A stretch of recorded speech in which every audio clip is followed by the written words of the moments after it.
الحمد لله رب العالمين والصلاة والسلام على خاتم الأنبياء والمرسلين أما بعد فأعوذ بالله من الشيطان الرجيم بسم الله الرحمن الرحيم عن أنس قال قدم النبي صلى الله تعالى عليه وسلم المدينة ولهم يومان يلعبون فيهما فقال ما هذين اليومان قال كنا نلعب فيهما في الجاهلية فقال رسول الله صلى الله عليه وسلم قد أبدى لكم الله بهما خيرا منهما يوم الأضحى ويوم الفطر۔ ابو داؤد اور مشکاہ شریف کی یہ حدیث پاک ہے۔ حضرت انس رضی اللہ تعالیٰ عنہ راوی ہیں، فرماتے ہیں کہ نبی کریم علیہ الصلاۃ والتسلیم جب ہجرت فرما کر مدینہ منورہ تشریف لائے تو حضور صلی اللہ علیہ وسلم کو معلوم ہوا کہ یہاں کے لوگ سال میں 2 دن کھیل کود کرتے ہیں، خوشی مناتے ہیں۔ اس پر حضور نے لوگوں سے پوچھا کہ یہ 2 دن کیسے ہیں؟ تو ان لوگوں نے عرض کیا ان دنوں میں ہم لوگ زمانہ جاہلیت کے اندر خوشیاں مناتے اور کھیل کود کرتے تھے۔ حضور صلی اللہ علیہ وسلم نے فرمایا کہ اللہ تعالیٰ نے تمہارے لیے ان دونوں کو ان سے بہتر دنوں میں تبدیل کر دیا ہے۔ ان میں سے ایک دن عید الفطر کا ہے اور ایک دن عید الاضحیٰ۔ عن ابی الحویرث ان رسول اللہ صلی اللہ علیہ وسلم کتب الی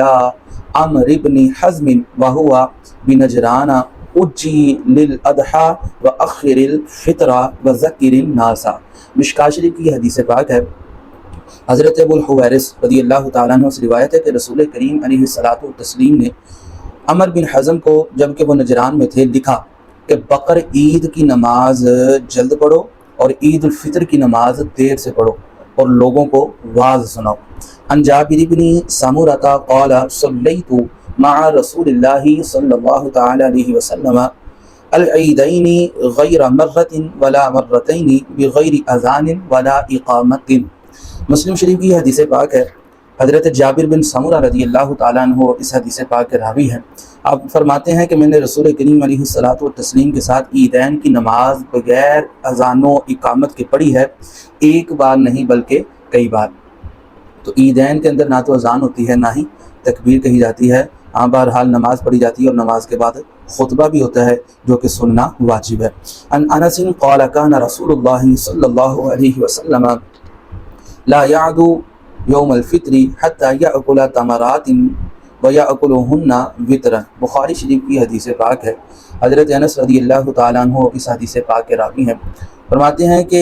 عید الفطر کے دن جب تک حضور صلی اللہ علیہ وسلم چند کھجوریں نہ کھا لیتے، لا یغدو یوم الفطر، جب تک حضور صلی اللہ علیہ وسلم عید الفطر کے دن کچھ کھجوریں نہ کھا لیتے، عید گاہ کو تشریف نہ لے جاتے اور آپ صلی اللہ علیہ وسلم تاک کھجوریں تناول فرماتے تھے۔ یہ عید الفطر کی پیارے آقا علیہ الصلوۃ والسلام کی سنت مبارکہ، تاک عدد کے اندر کھجوریں استعمال فرماتے تھے، اور جب تک استعمال نہ فرما لیتے تب تک آپ صلی اللہ علیہ وسلم عیدگاہ کی طرف تشریف نہ لے کے جاتے۔ تو میٹھی عید پر کچھ میٹھا کھا لینا، بلکہ ہو سکے تو کھجوریں تاک عدد کے اندر استعمال کر کے پھر عید الفطر پڑھنے کے لیے جانا، یہ حضور جانے جانا رحمت عالمیہ صلی اللہ علیہ وسلم کی سنت مبارکہ ہے۔ عن بریدۃ قال كان النبي صلی اللہ تعالی علیہ وسلم لا يخرج يوم الفطر حتى يطعم ولا يطعم يوم الاضحى حتى يصلي۔ ترمذی شریف کی حدیث پاک ہے۔ حضرت بریدہ رضی اللہ تعالیٰ عنہ اس حدیث پاک کے راوی ہیں، فرماتے ہیں کہ عید الفطر کے دن جب تک حضور علیہ الصلاۃ والسلام کچھ کھا نہ لیتے، عیدگاہ کو تشریف نہ لے جاتے، اور عید الاضحیٰ کے دن اس وقت تک کچھ نہ کھاتے جب تک کہ نماز نہ پڑھ لیتے۔ لیکن یہاں پر یہ مسئلہ بھی یاد رکھنا چاہیے کہ کئی لوگ یہ سمجھتے ہیں کہ عید الاضحیٰ کے موقع پر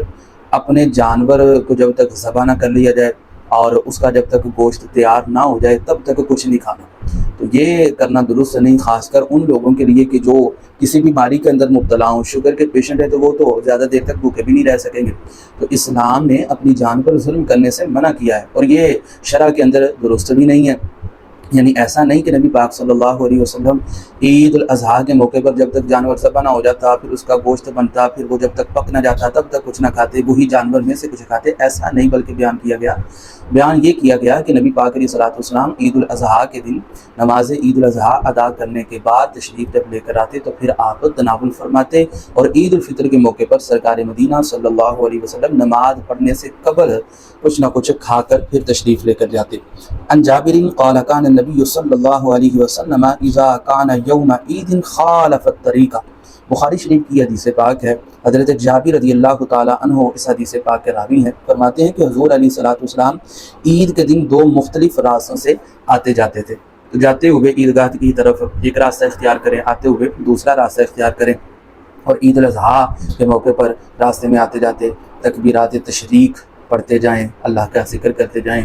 اور بلند آواز سے نہیں تو آہستہ آواز سے تکبیریں پڑھتے رہیں، لبیک اللہم لبیک لبیک لا شریک لک لبیک ان الحمد والنعمت لک والملک لا شریک لک۔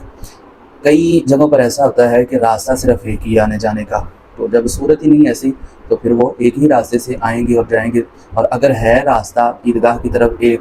جانے کا اور دوسرا آنے کا بھی راستہ ہے تو پھر کوشش کر کے نبی پاک صلی اللہ علیہ وسلم کی اس سنت کو بھی ادا کر لینا چاہیے۔ اللہ تعالیٰ مجھے آپ کو بار بار ایسی خوشیاں نصیب فرمائے، عید الاضحیٰ، عید الفطر پیارے آقا علیہ الصلوۃ والسلام کے مبارک پیارے سونے طریقوں کے مطابق ادا کرنے کی توفیق عطا فرمائے۔